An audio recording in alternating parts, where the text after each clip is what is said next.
dernière ligne droite dans la campagne électorale sud-africaine. 2019 marque le 25e anniversaire de la fin de l'apartheid et de l'accession au pouvoir de Nelson Mandela et de son parti, l'ANC.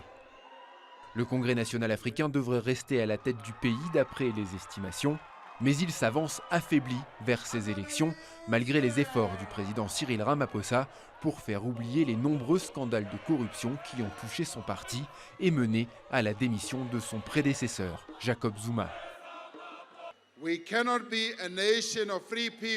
Nous ne pouvons pas être une nation libre tant que les fonds destinés aux pauvres sont gaspillés.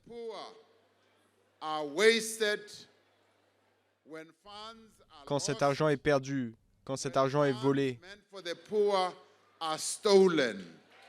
Un mea culpa insuffisant pour l'Alliance démocratique, le principal parti d'opposition.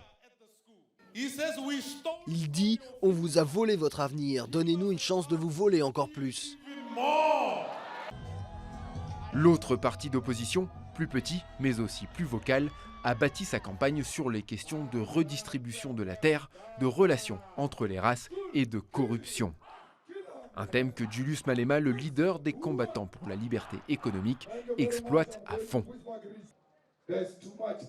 Il y a trop d'argent gaspillé par les politiciens en Afrique du Sud. Faisons des économies. Et qu'est-ce qu'on va faire avec cet argent ? Je veux le donner aux personnes âgées, aux enfants, cet argent qu'on aura enlevé des poches des politiciens.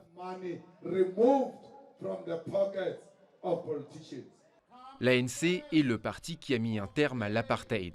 Un statut qui lui a permis de ne jamais être réellement inquiété pendant les élections passées. Mais il a rarement été autant controversé que cette année et le taux d'abstention risque d'être élevé.